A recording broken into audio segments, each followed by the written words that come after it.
नमस्कार। Hello doctor कार्यक्रम में आप सभी दर्शकों का हार्दिक स्वागत, अभिनंदन। दर्शकों, हेलो डॉक्टर कार्यक्रम जैसा कि आप जानते ही हैं, इस कार्यक्रम में हम लेकर आते हैं आपकी और हमारी स्वास्थ्य से जुड़ी हुई तमाम जानकारियां। कोशिश हम हर बार ये करते हैं कि एक नए विषय को चुनें, उस विषय में विस्तृत रूप से चर्चा करें अपने स्टूडियो में बैठकर। आप और हम सभी जानते हैं कि 25 अगस्त से 8 सितंबर तक मनाया जाता है राष्ट्रीय नेत्रदान पखवाड़ा। इस समय भी चल रहा है, तो हम बहुत लाजमी है कि आज भी हम इसी विषय पर बहुत सारी बातचीत करें, जिससे कि हमें ये पता चले कि राष्ट्रीय नेत्रदान पखवाड़ा क्यों मनाया जाता है, इसके पीछे मनाने का उद्देश्य क्या है, क्या हमारे देश में आज भी लोग इतने जागरूक हैं कि हम नेत्रदान का पहले से ही संकल्प ले लेते हैं। बहुत सारी बातचीत आज हम करने वाले हैं। नेत्रदान कैसे हम कर सकते हैं, कौन कौन नेत्रदान कर सकता है, क्या सावधानियां हमें रखनी चाहिए, बहुत सारी बातचीत आज हम इसी विषय पर करने वाले हैं। और जैसे कि आप जानते ही हैं, हेलो डॉक्टर कार्यक्रम सजीव प्रसारित होता है और फोन इन पर आधारित है, यानी कि अगर आपके पास भी कोई जिज्ञासा है, कोई प्रश्न है नेत्रदान को लेकर या मोतियाबिंद विषय को लेकर, तो आप सीधे हमारे विशेषज्ञ तक अपने प्रश्न पहुंचा सकते हैं। आपको ज़रूरत है हमारे स्टूडियोज़ के नंबर की, तो सबसे पहले आप हमारे नंबर्स नोट कर लीजिए, जिन नंबरों के माध्यम से आप हम तक पहुंचने वाले हैं, यानी कि अपने प्रश्नों को पहुंचाने वाले हैं। हमारे स्टूडियोज़ के नंबर हैं 7579428028, दूसरा नंबर है 7579428042। नंबर्स लिख लिए हैं आपने तो मिला लीजिए 7579428028, दूसरा नंबर है 7579428047। विषय से संबंधित अगर आप प्रश्न करेंगे तो आपके प्रश्नों को हम अपने कार्यक्रम में शामिल करेंगे, और जैसे ही आपकी कॉल कनेक्ट हो जाती है, हमसे बातचीत शुरू हो जाती है, तो आप अपनी टीवी का वॉल्यूम बिल्कुल कम कर दीजिए, अपना नाम बताइए, अपने शहर का नाम बताइए, अपना प्रश्न पूछिए, उसके बाद आप टीवी पर अपने उत्तर को सुन सकते हैं। विषय एक बार फिर से बता देती हूं, नेत्रदान, और साथ ही हम चर्चा करेंगे मोतियाबिंद विषय पर भी। इस विषय में विस्तृत रूप से चर्चा करने के लिए आज हमारे साथ स्टूडियो में हैं देहरादून शहर के वरिष्ठ नेत्र सर्जन, नेत्र रोग विशेषज्ञ डॉक्टर चिराग बहुगुणा। आप गांधी नेत्र चिकित्सालय से आमंत्रित हैं। सर, बहुत बहुत स्वागत है स्टूडियो में आपका। सर, जैसे कि मैंने अभी बताया, हमारा ये सजीव प्रसारण है और हमारे बहुत सारे दर्शक भी हमसे जुड़ सकते हैं, उनके कॉल्स आ सकते हैं, लेकिन उससे पहले हम अपनी बातचीत शुरू करते हैं। सर, 25 अगस्त से 8 सितंबर तक नेत्रदान पखवाड़ा मना रहे हैं। हर साल हम मनाते हैं, शायद ये 33वां हम मना रहे हैं नेत्रदान पखवाड़ा। 36वां हम मना रहे हैं। अच्छा, 36वां नेत्रदान पखवाड़ा मना रहे हैं हम लोग। तो सर, इसको मनाने के पीछे का उद्देश्य हम जानना चाहेंगे, क्यों मनाया जाता है ये? देखिए, नेत्रदान पखवाड़ा का मेन उद्देश्य तो है पब्लिक अवेयरनेस क्रिएट करना कि हमारे देश में कितने लोग काली पुतली के रोग के कारण ये खूबसूरत दुनिया को नहीं देख पा रहे हैं। आप ये मत सोचिए कि नेत्रदान पखवाड़ा केवल 2 ही हफ्ते का है। ये 365 डेज 24/7 ओपन है। आप कभी भी जाके नेत्रदान की प्लेज ले सकते हैं। ये 14 दिन हमने इसलिए बनाते हैं ताकि ये लोगों को, आम लोगों को हम इनके बीच पहुंच सके और जनरल अवेयरनेस क्रिएट कर सके। यानी कि वैसे चर्चाएं तो पूरे साल होती हैं, बिल्कुल, लेकिन खास तौर पर तवज्जो इन दिनों में, यानी कि 14 दिन के जो नेत्रदान पखवाड़ा हम मना रहे हैं, ज्यादा तवज्जो दिया जाता है। तो किस तरह से अवेयरनेस का काम कर रहे हैं आप लोग, किस तरह से फैलाते हैं लोगों के? इसमें हम हॉस्पिटल लेवल पे सबसे पहले पूरे बैनर्स लगाते हैं और डिफरेंट लोगों को हम रजिस्टर मेंटेन करते हैं जिन्हें काली पुतली का रोग है, और उनको हम मेंटेन करते हैं कि क्या आपको काली पुतले के ऑपरेशन से फ़ायदा होगा, तो वो लोग भी उस टाइम पे आते हैं। सर, जैसे आप काली पुतली बोल रहे हैं, उसके बारे में बताएं, क्या रेटिना की बात कर रहे हैं? नहीं, देखिए, काली पुतली, अगर आप, ये मॉडल है हमारे पास, अगर इसको हम देखेंगे दर्शकों को अच्छा समझ में आएगा। देखिए, आँख का ये मॉडल है, ठीक है। इसमें आँख को सबसे एंटीरियर, मतलब सबसे आगे एक पारदर्शी लेयर कवर करती है, जिसे हम काली पुतली या कॉर्निया कहते हैं। तो ये काली पुतली है। तो नेत्रदान में पूरी आँख को ट्रांसप्लांट नहीं किया जाता, केवल इसी पार्ट को, काली पुतली जो पारदर्शी होती है, उसी को ट्रांसप्लांट किया जाता है। तो ये मेन चीज़ है। अच्छा, तो इसके बारे में सर हम बातचीत आगे जारी रखेंगे पूरे प्रोग्राम में। पहले कॉलर जुड़ चुके हैं, पहले कॉल ले लेते हैं। Hello hello. हेलो जी, नमस्कार सर, नाम बता दीजिए अपना। हेलो। जी नमस्कार। नमस्कार। हाँ जी नमस्कार सर, नमस्कार। हाँ नमस्कार। मैं मोहन सिंह जी बोल रहा हूँ। मैं रुद्रपुर नैनीताल जिले में पड़ता है, उत्तराखंड के। जी जी। तो मेरा क्वेश्चन ये था, मेरी माताजी की उम्र 80 साल के आसपास है। उनका एक बार मोतियाबिंद का आंख का ऑपरेशन हो रखा है जी। और फिर दोबारा वो उसमें फिर मोतियाबिंद आ रहा है, उसमें सफेद सफेद जैसा आ रहा है जी। तो उसके लिए क्या करें? क्या ऑपरेशन दोबारा करना पड़ेगा या कोई दवाइयों से ठीक हो जाएगा?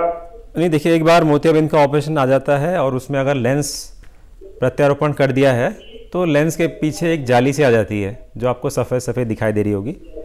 यदि उसमें लेंस के पीछे जाली आ गई है तो लेज़र से उस जाली को सफलतापूर्वक काटा जा सकता है और उनकी रोशनी दोबारा वापस आ सकती है। सर ये एक आम समस्या है जो इन्होंने पूछा है। देखिए, आँख का जो हम लेंस प्रत्यारोपण करते हैं, एक जैसे आप देख रहे हैं ये लेंस है। लेंस एक बैग के अंदर कवर्ड होता है जी। जब हम ऑपरेशन करते हैं तो बैग को प्रिजर्व कर लेते हैं और उस बैग के अंदर लेंस को इंसर्ट कर देते हैं। अच्छा, बैग में कुछ सेल्स होते हैं जिन्हें हम एपिथेलियल सेल्स कहते हैं। वो cells they grow for lifetime, वो ज़िंदगी भर ग्रो करते रहते हैं जी। जब हम उसमें आर्टिफिशियल लेंस डाल देते हैं तो कई सेल्स छूट जाते हैं। अच्छा। वो सेल तो जीवित है तो अभी भी ग्रो कर लेते हैं, तो लेंस के पीछे दे माइग्रेट तो पीछे चले जाते हैं और सफ़ेद झिल्ली से बन जाती है। तो लोग दोबारा कहते हैं कि डॉक्टर साहब हमने ऑपरेशन कराया था 10 साल बाद, 10 साल हो गए, फिर हमें दिखने दिक्कत हो गई। तो हम जब मशीन से देखते हैं लेंस के पीछे एक सफ़ेद झिल्ली आ गई है, जैसे कि मोहन सिंह जी ने अभी बोला जी। अगर वो झिल्ली है तो उसे लेज़र से सफलतापूर्वक काटा जा सकता है। अच्छा, फिर से रिमूव करना, ये एक आम समस्या है और आसानी से this is a painless procedure है। आपको मशीन पे बैठना है और आपको फोकस करना होता है एमिंग बीम को बैक में और उसको झिल्ली को लेजर से काट दिया जाता है। इसमें कोई दर्द भी नहीं, घबराने की बात नहीं है, डरने की भी जरूरत नहीं है। ये एक आम समस्या है जो कि ऑपरेशन के बाद फिर से हो सकती है। इसलिए जो है आप एक बार से अपनी माताजी को फिर से डॉक्टर के पास लेके जाइए, उनका चेकअप जरूर करवा दीजिए। हो सकता है जो झिल्ली बन रही है उसको रिमूव करवाना पड़ेगा, उसको हटाना पड़ेगा। सर एक कॉलर और जुड़ चुके हैं। हेलो। हाँ जी नमस्कार जी। जी नमस्कार, नाम बता दीजिए अपना। देहरादून से चंदन बोल रहा हूँ। जी चंदन जी, स्वागत है आपका कार्यक्रम में, पूछिए प्रश्न। जी मेरी सीधी आंख है जी, उससे हल्का सा धुंधला दिखाई देता है जी, लेकिन अगर मैं किसी चीज को लगातार देखता हूँ तो फिर वो थोड़ी देर में साफ हो जाता है। जी सर एज बता दीजिए। जी 65। जी जी जी। डॉक्टर साहब को दिखाया तो वो कहते हैं कि तुम्हारी आंख बिल्कुल ठीक है, कोई दिक्कत वाली बात नहीं। जी। ये सीधी आंख में जो हल्का सा धुंधला दिखाई देता है जी, मैं जानना चाहता हूँ कोई दिक्कत तो नहीं है इसमें? नहीं देखिए, चश्मा नहीं पहनता हूँ। चश्मा नहीं लगाते हैं। अच्छा, तो सबसे पहले तो चश्मे की जांच कराना। चश्मा नहीं पहनता हूँ, मैं अखबार पढ़ लेता हूँ, मुझे पास की दिक्कत नहीं है पढ़ने में अखबार। हाँ, तो दूर का आपको दूर का ठीक दिखता है सर? जी जी जी बिल्कुल। मोबाइल यूज करते हैं आप? जी करता हूँ। उसमें कोई दिक्कत नहीं है? नहीं मुझे कोई दिक्कत नहीं। ऐसा हो सकता है कि कई बार आप पलक झपकने के बाद कुछ टाइम बाद आपको साफ दिखना शुरू हो जाए, ऐसा हो सकता है। हाँ जी। तो इस चीज़ के बहुत सारे कारण हो सकते हैं जी। ये तो आपको देखने के पश्चात ही हम कह सकते हैं, पर ऐसा हो सकता है कि आपकी आंखों में ड्राइनेस आ रही हो। जब आप पलक झपक रहे हैं तो वो जो आंख का सर्कुलेशन होता है, पानी घूमता है, उसके बाद वो ठीक हो जाता है। जी जी। तो एक कारण ये हो सकता है सर। अच्छा, ड्राइनेस की समस्या हो सकती है। अच्छा, तो सर क्या करें, किस मतलब बिना जांच के तो पता नहीं चलेगा ड्राइनेस है या नहीं है? हाँ जी, उसके लिए आपको नेत्र विशेषज्ञ को दिखाना ही पड़ेगा। उसमें कुछ टेस्ट होते हैं जी, वो हम देखते हैं उनकी वैल्यूज़ क्या है, उसके आधार पर बताते हैं आपको ड्राइनेस है कि नहीं। और वो प्लेन लुब्रिकेंट दवाइयाँ आती हैं, डालने से ठीक हो जाती है। बहुत ज़्यादा समस्या की आपको तो नहीं लग रही कोई बहुत बड़ी समस्या अभी इनके केस में नहीं लग रही। अच्छा, तो चंदन जी मुझे उम्मीद है आपको अपने प्रश्न का उत्तर मिल गया होगा, लेकिन आप किसी नेत्र रोग विशेषज्ञ के पास अपनी आंख की जांच जरूर करवा लें। हो सकता है ड्राइनेस की समस्या हो सकती है आपको, क्योंकि जो थोड़ा सा आपको ब्लर दिखाई दे रहा है, धुंधला दिखाई दे रहा है, तो वो ड्राइनेस की वजह से हो सकता है। कारण और भी कुछ हो सकता है, लेकिन उसके लिए जांच की ज़रूरत है। सर जैसे नेत्रदान पखवाड़ा में हम बात करते हैं, हम क्यों नहीं जैसे हम जिनके पास आंखें हैं इस खूबसूरत दुनिया को वो देख रहे हैं, लेकिन बहुत सारे लोग ऐसे हैं जिन्होंने आज तक इस दुनिया में इतनी खूबसूरती जो है उसको नहीं देखा है जी। ये जो हम एक बोलते हैं कि हमें जीते जी एक शपथ पत्र भरना होता है, शपथ लेना होता है, और ये जो है महादान है और इस महादान को हम सबको करना चाहिए। एक शपथ पत्र होता है, मृत्यु के उपरांत ही जो हमारी आंखें हैं वो डोनेट की जाती हैं। तो सर सबसे बड़ी बात तो ये है कि हमारे देश में ये कहा जाता है कि जितना भी हम अवेयरनेस फैला लें, लोग उतने अवेयर नहीं हो रहे हैं, उतने हमें जितनी कॉर्निया की ज़रूरत है उतने लोग नहीं हमें मिल रहे हैं। 12 से 15 लाख लगभग लोग ऐसे हैं जिनको कॉर्निया की ज़रूरत है। बिल्कुल। और ये भी कहा जाता है कि हर वर्ष लगभग 80 लाख लोगों की मृत्यु होती है, उसके बाद भी लेकिन कॉर्निया हमें मिलते हैं 30 से 32 हज़ार जी, उससे ज्यादा हमें नहीं मिल पाते। इसका मतलब है कि समस्या है। सर इस विषय पर मैं आपसे बातचीत करूंगी। कॉलर जुड़ चुके हैं। हेलो। हाँ दीदी प्रणाम। जी प्रणाम।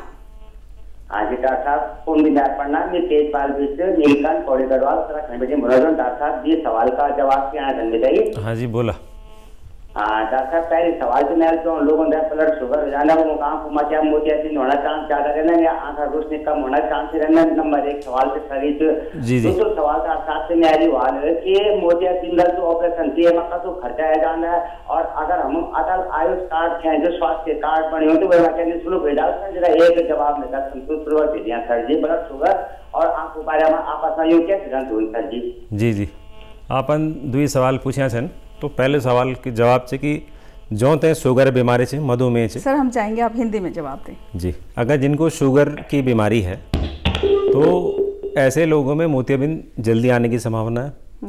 दूसरा, ये डायबिटिक रेटिनोपैथी होने की संभावना भी ज़्यादा है ऐसे लोगों में, तो उसमें पर्दा खराब होने की चांसेस ज़्यादा है, पर्दे में खून आ सकता है, सूजन आ सकती है। तो हर वर्ष आपको डायलेटेड फंडस एग्जामिनेशन मतलब हर साल दवाई डलवा के अपने पर्दे की जांच तो करानी ही करानी है अगर आपको शुगर है जी। मोतियाबिंद उनमें ज़्यादा आ ही सकता है। दूसरा इनका सवाल था कि आयुष्मान कार्ड जी। आप अगर किसी भी सरकारी अस्पताल में जाते हैं तो वहाँ मोतियाबिंद का ऑपरेशन निःशुल्क है, और आयुष्मान कार्ड की आवश्यकता आपको केवल किसी प्राइवेट अस्पताल में ही ज़रूरत पड़ेगी। तो अगर आप गवर्नमेंट हॉस्पिटल जाते हैं जो कि किसी स्टेट या सेंट्रल गवर्नमेंट के ओन करता है तो वो आपको निःशुल्क है। बिल्कुल, इन्होंने खर्चा भी पूछा था। तो सरकारी अस्पताल में अगर आप जाके मोतियाबिंद का ऑपरेशन करवाते हैं बिल्कुल निःशुल्क है।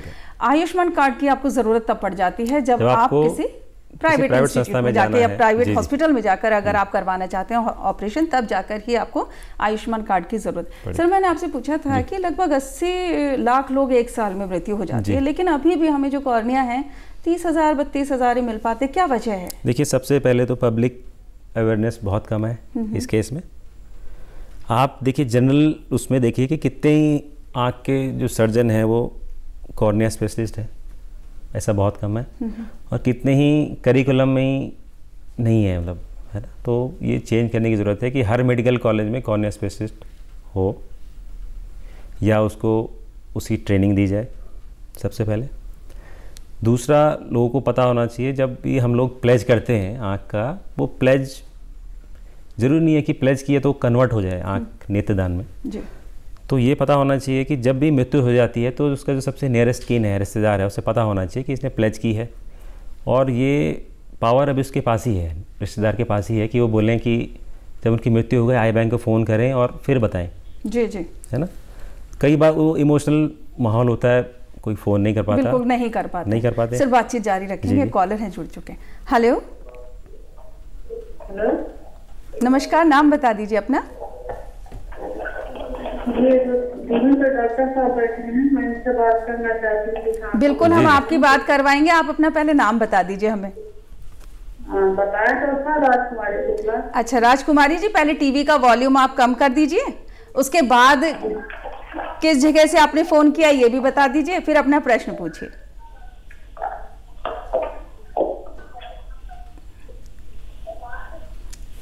जी जी राजकुमारी जी, जल्दी से प्रश्न पूछिए।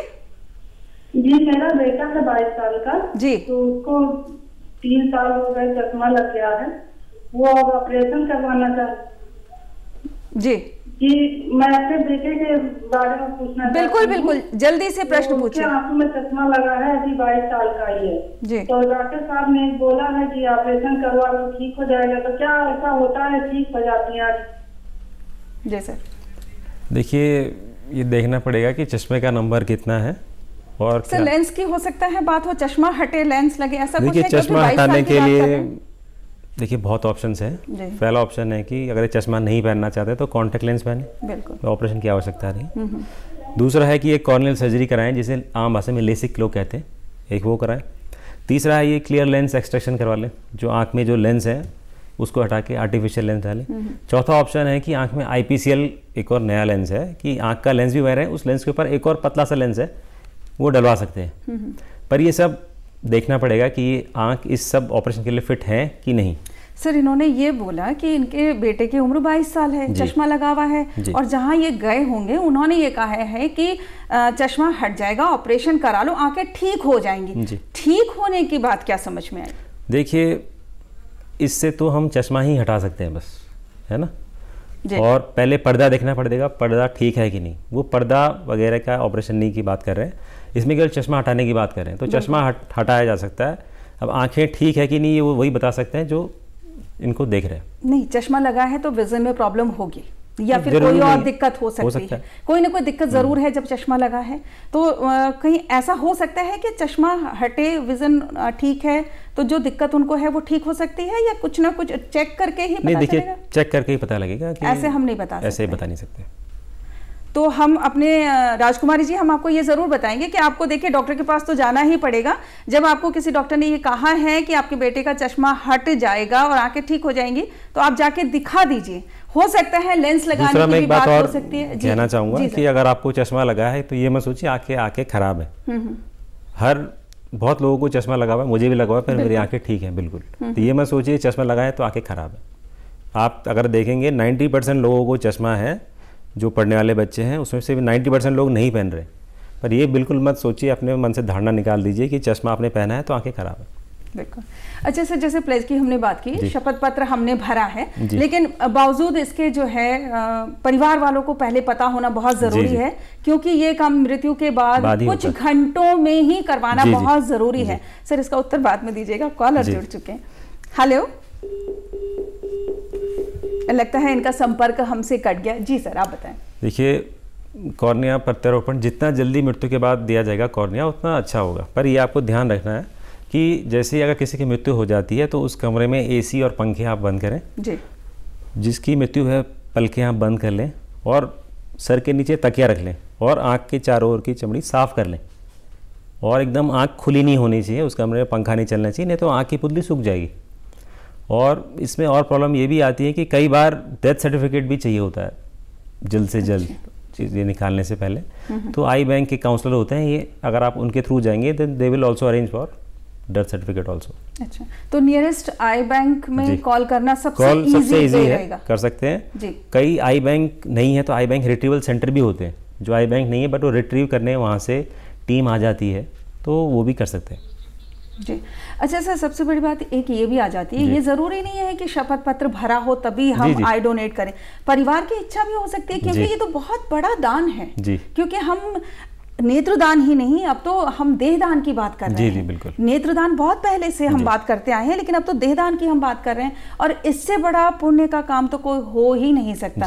तो सर परिवार वाले भी क्या इनिशिएटिव ले सकते हैं? बिल्कुल ले सकते हैं, ये पावर परिवार वालों के पास है। अगर मनुष्य की डेथ होती है, अगर उसकी खुद की इच्छा है तब तो देना ही चाहिए, बट अगर परिवार वाले चाहें कि अगर मृत्यु हो चुकी है वो चाहें तो वो भी नेत्रदान करवा सकते हैं। जरूरी नहीं है कि आपको प्लेज करना ही करना है। अच्छा। आप प्लेज अपने मन में भी ले सकते हैं, अपने हृदय में भी ले सकते हैं। सर कॉलर जुड़ चुके हैं, कॉल लेते। Hello hello. हाँ जी नमस्कार जी। जी नमस्कार सर, नाम बता दीजिए अपना। लाल सिंह बोल रहा हूँ से। जी स्वागत है आपका कार्यक्रम में, प्रश्न पूछिए। मेरा आँख, दोनों आँख बचपन से दोनों आँख खराब है ना, एक आँख में थोड़ी रोशनी है, एक आँख में बिल्कुल नहीं है रोशनी। क्या मुझे दूसरी ये जो जिसमें थोड़ी बहुत रोशनी है उसमें ये आँख चेंज हो सकती है, कहीं लग सकता है दूसरी आँख? आपकी आँखें बचपन से ही खराब है?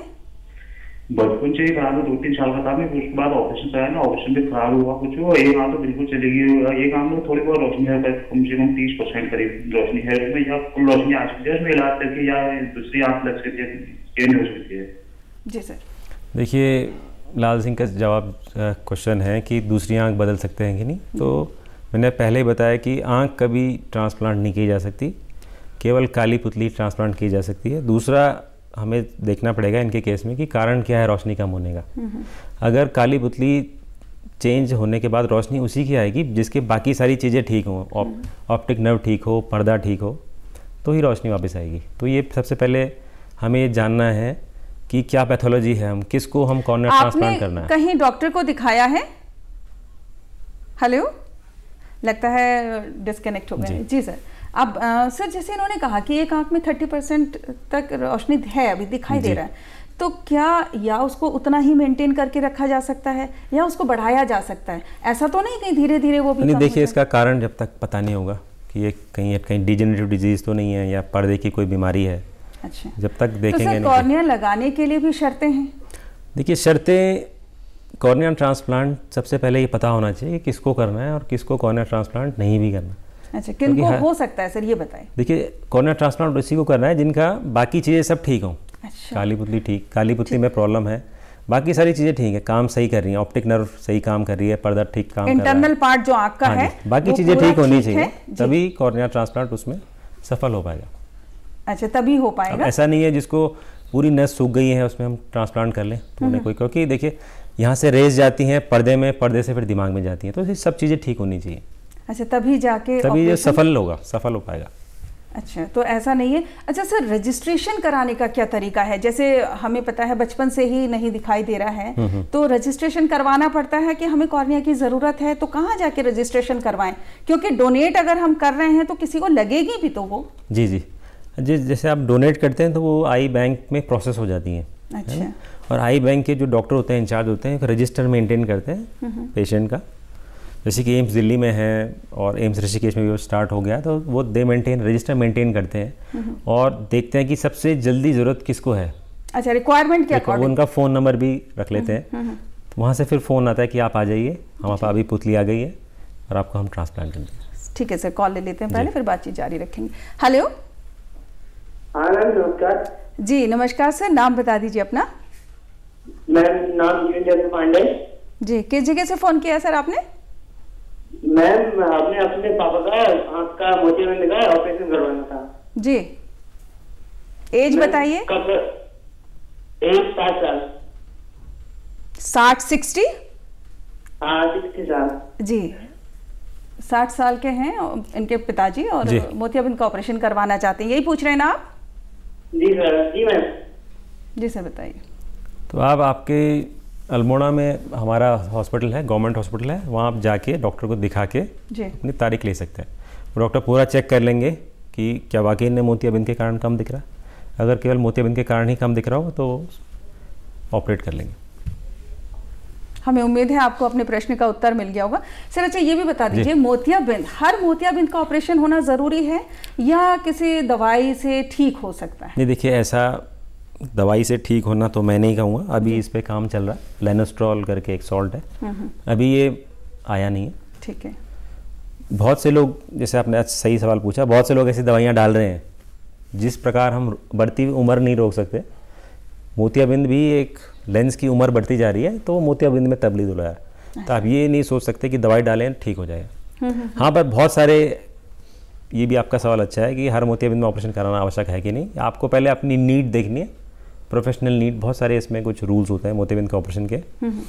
अगर तो आप जैसे कि ये मैं दिखाऊं आपको, जैसे कि ये लेंस हमने मान लिया किसी का लेंस है जी, और हम देख रहे हैं इस लेंस को, आप देख रहे हैं लेंस के चारों ओर का एरिया वाइट हो गया, मतलब चारों ओर का एरिया सफ़ेद हो गया, पर सेंट्रल पार्ट अभी भी क्लियर है जी। तो सारी रेज सेंट्रल से जा रहे हैं, तो ये अभी रुक सकते हैं। अच्छा, बहुत जल्दी नहीं है, इमरजेंसी ऐसा नहीं, इमरजेंसी नहीं है। हाँ, थोड़ा बहुत रात को ड्राइविंग में दिक्कत हो सकती है, परेशानी हो सकती है, नाइट ड्राइविंग अवॉइड करें जी।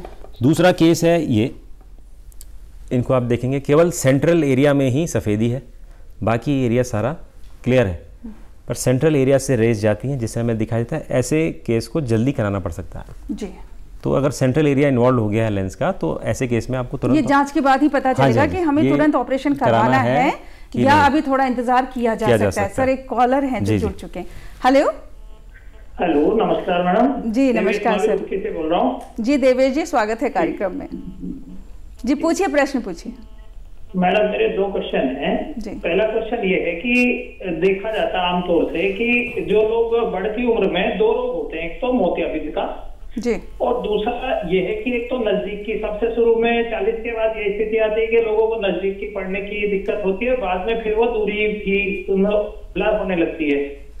तो मेरा क्वेश्चन ये है कि कुछ लोगों में ऐसा भी देखा जाता है कि 90 की एज, 95 की एज तक भी मैंने लोगों को ऐसा देखा है कि उनको वो अखबार बड़े आराम से पढ़ पाते हैं, दूर का नजदीक का सब चीजें उन्हें बिल्कुल क्लियर दिखती है।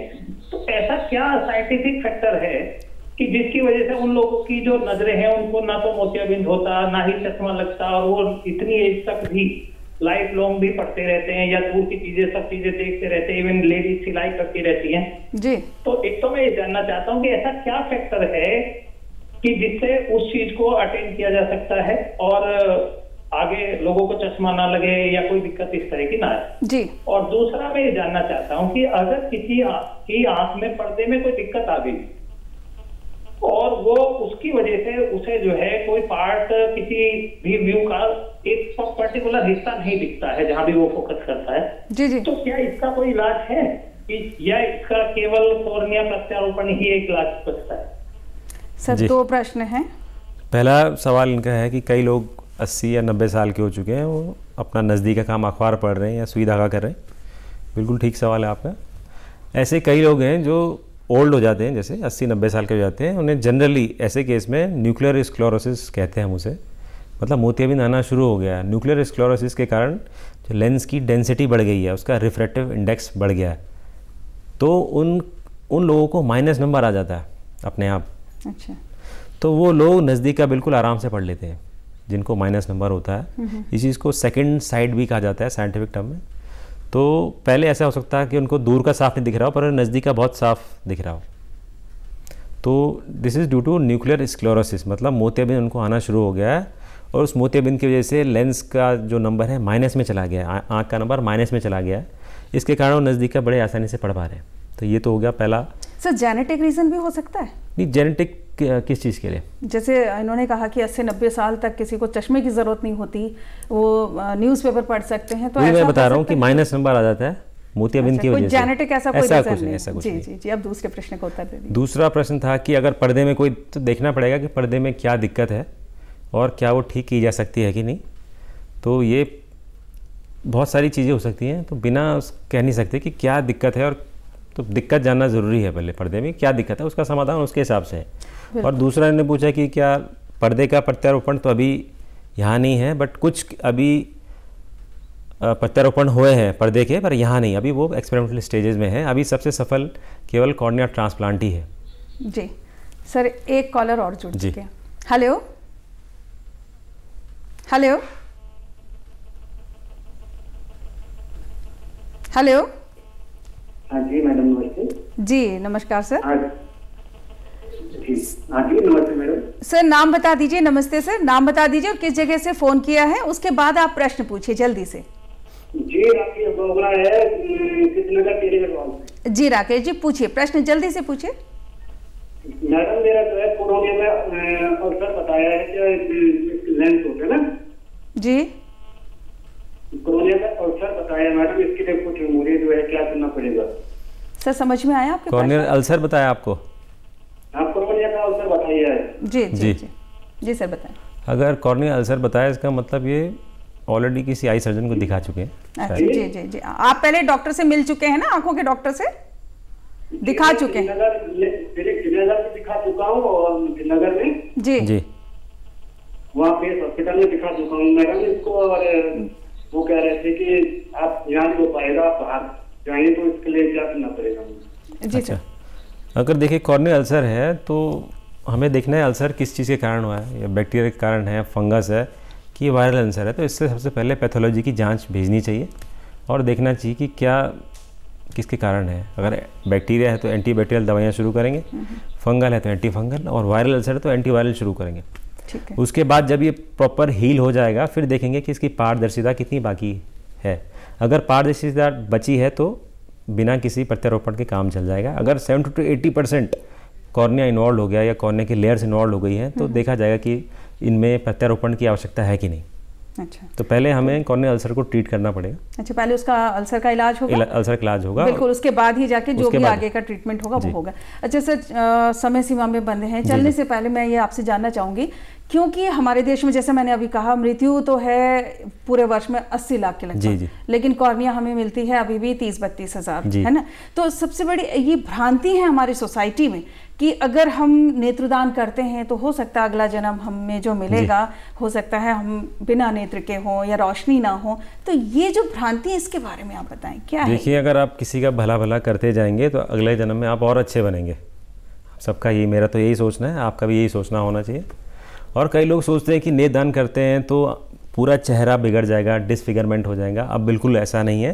अब हम नेत्रदान में केवल काली पुतली ही निकालते हैं जी, और उसके बदले लेंसेज आते हैं, लेंस लगा देते हैं और फिर आंख बंद कर देते हैं। किसी को पता भी नहीं चलता कि इसमें किसी ने नेत्रदान किया है, और कोई ऐसा बहुत खून ब्लीडिंग भी नहीं होती है अब। बिल्कुल। और कोई भी धर्म हो, कोई भी जाति हो, दान से बड़ा महादान है ये, और इससे बड़ा कोई भी पुण्य कार्य नहीं हो सकता। सर, आप स्टूडियो में आए और बहुत अच्छी जानकारी आपने दी, समय निकालने के लिए आपका बहुत बहुत धन्यवाद। धन्यवाद। दर्शकों, हमें उम्मीद है नेत्रदान, महादान और मोतियाबिंद विषय पर आज हमने जितनी भी बातचीत की है, ये बातचीत आपको ज़रूर पसंद आई होगी। आपको हमारी ये बातचीत कैसी लगी, फीडबैक अगर आप हमें देना चाहें तो जल्दी से हमारे कार्यक्रम का पता नोट कर लीजिए। हमारे कार्यक्रम का पता है हेलो डॉक्टर कार्यक्रम, दूरदर्शन केंद्र, हरिद्वार बाईपास रोड, निकट रिस्पना पुल, देहरादून, उत्तराखंड। अगले सोमवार में एक नए विषय के साथ हम फिर से उपस्थित होंगे। तब तक के लिए हेलो डॉक्टर की समस्त टीम को दीजिए इजाज़त।